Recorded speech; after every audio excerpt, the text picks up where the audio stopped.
Good morning, students. We discussed the chapter 10. Now we discuss about the force affecting the velocity and the direction of wind. We already know that the air is set in motion due to the difference in the atmosphere pressure. The air in the motion is called the wind. When the air in motion, that called the wind. Remember one thing.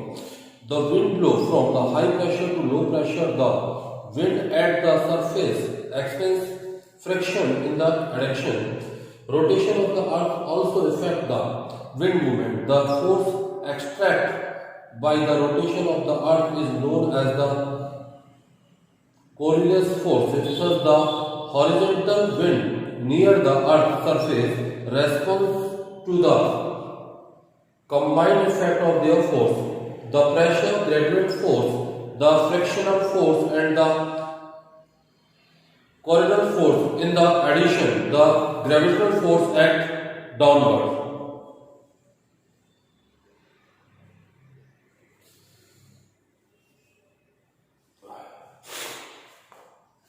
Now we discuss the pressure gradient force.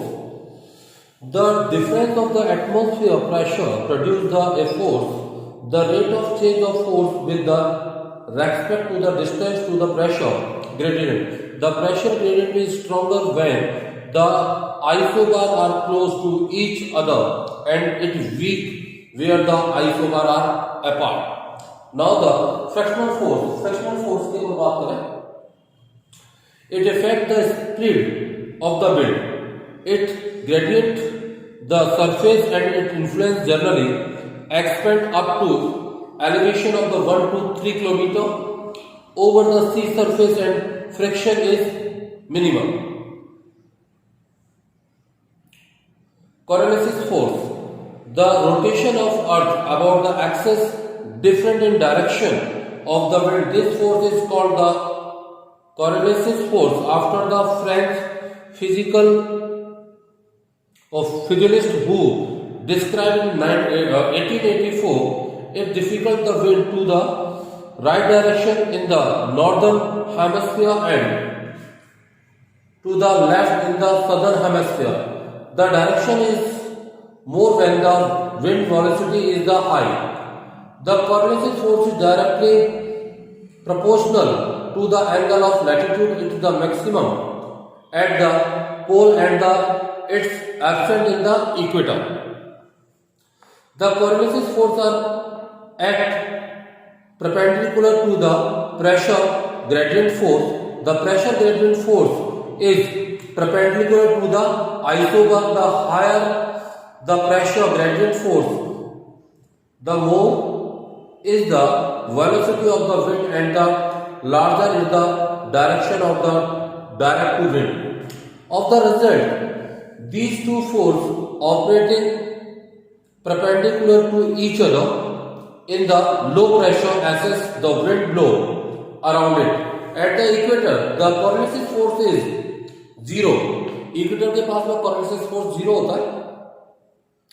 At the equator, the Coriolis force is 0 when the wind blow perpendicular to the isobar. The low pressure get filled instead of the getting instantly.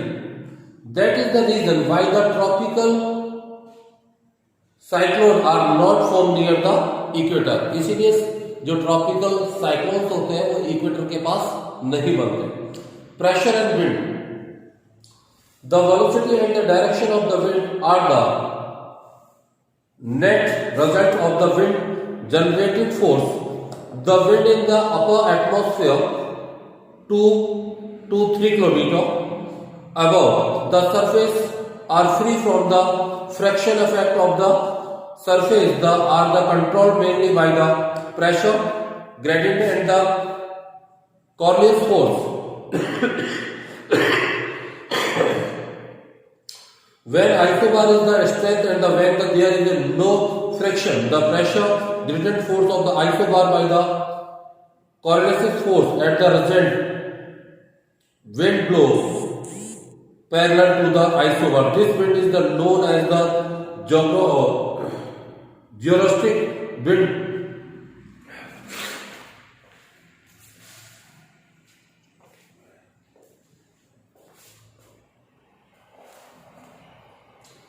The wind circulation around a low is called the cyclonic circulation around the high is called the anticyclone circulation.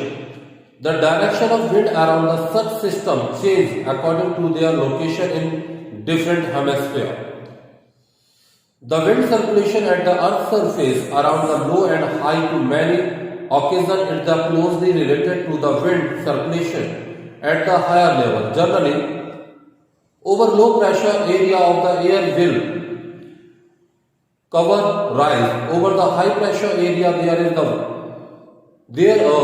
will subside from the above the drainage at the surface. Apart from the convergence, some added the convection current,